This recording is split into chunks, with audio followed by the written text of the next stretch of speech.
ना दोस्तों, आज मैं आपके लिए एक नई कहानी लेकर आई हूँ। आत्मा सदैव ही भगवान का अंश है। हरे कृष्ण कृष्ण कृष्ण हरे हरे, हरे राम राम राम हरे हरे। राधे राधे दोस्तों। आत्मा शाश्वत रूप से श्री भगवान की आध्यात्मिक शक्ति का अंश है और उसका श्री भगवान के साथ प्रेम और भक्ति का शाश्वत संबंध है। भगवत गीता में भगवान श्री कृष्ण कहते हैं, ममे वांसो जीवलोके जीवभूता सनातनः मन षष्ठानींद्रियाणि प्रकृति स्थानी कर्षति। इस श्लोक का अनुवाद है, बद्ध जगत के जीव मेरे सनातन अंश हैं। बद्ध जीवन के कारण ही वे अपने मन सहित 6 इंद्रियों द्वारा कठोर संघर्ष कर रहे हैं। आत्मा अंश है और भगवान पूर्ण है, अर्थात आत्मा कभी भी श्री भगवान नहीं बन सकती।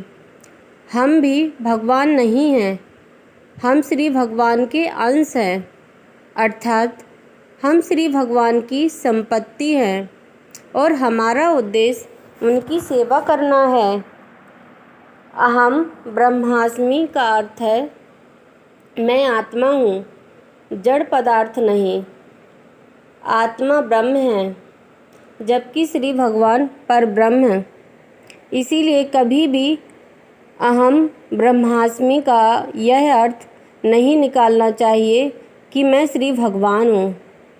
जो लोग सो अहम का प्रचार करते हैं, जिसका अर्थ है मैं वही हूँ, वे मानते हैं कि भगवान निराकार है और हम सब वही एक निराकार तत्व हैं, परंतु यह सत्य नहीं है।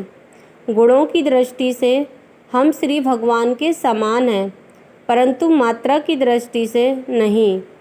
इसे अचित्य भेदाभेद कहा जाता है, अर्थात अचिंत्य रूप से हम श्री भगवान के समान भी हैं और उनसे भिन्न भी हैं।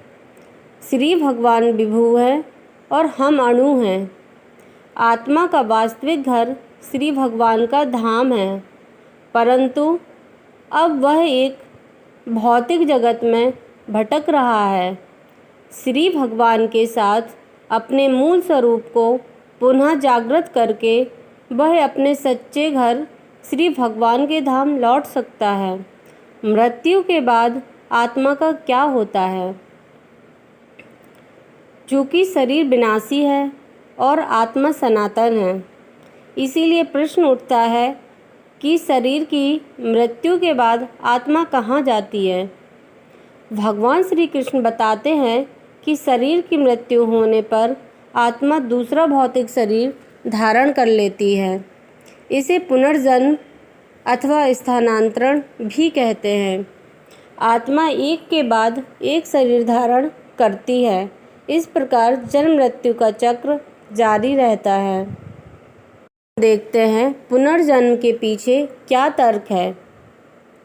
भगवान श्री कृष्ण भगवद गीता में बताते हैं कि इस जीवन में भी हमारे शारीरिक परिवर्तन की प्रक्रिया जारी रहती है। बचपन में, युवावस्था और वृद्धावस्था में आत्मा एक ही जीवन में विभिन्न शरीरों से गुजरता है। इसी प्रकार मृत्यु के समय आत्मा दूसरे शरीर में प्रविष्ट होती है। जिस प्रकार देहधारी आत्मा निरंतर एक शरीर में बाल्यावस्था से युवावस्था में तथा युवावस्था से वृद्धावस्था में जाता है, उसी प्रकार मृत्यु के पश्चात यह दूसरी देह में प्रवेश करता है। धीर पुरुष इस परिवर्तन से भ्रमित नहीं होते। भगवान श्री कृष्ण बताते हैं कि आत्मा के लिए भौतिक शरीर एक वस्त्र के समान है। जिस प्रकार हम समय आने पर पुराने वस्त्र त्याग कर नए वस्त्र पहनते हैं, उसी प्रकार जब शरीर अनुपयोगी हो जाता है तो आत्मा उसका त्याग करके नया शरीर स्वीकार करती है। जिस प्रकार व्यक्ति अपने पुराने वस्त्रों को उतार कर नए वस्त्र धारण करता है, उसी प्रकार आत्मा अपने पुराने जीर्ण शरीर को त्याग कर नया शरीर धारण करती है। शरीर कार या घर के समान है और आत्मा चालक अथवा घर के निवासी के समान। जिस प्रकार हम पुरानी कार छोड़कर नई कार लेते हैं, इसी प्रकार आत्मा पुराने शरीर को त्याग कर नया शरीर धारण करती है। क्यों एक बच्चा धनी परिवार में जन्म लेता है और दूसरा निर्धन परिवार में? क्यों कोई व्यक्ति मानसिक रोगी बनकर जन्म लेता है और कोई प्रखर बुद्धि से युक्त? जन्म में इतना अंतर क्यों? यदि हम समझ जाएं कि हमारा वर्तमान जीवन हमारे पूर्व जन्मों में किए गए कर्मों के आधार पर होता है, हम इस बुद्धि को सुलझा सकते हैं।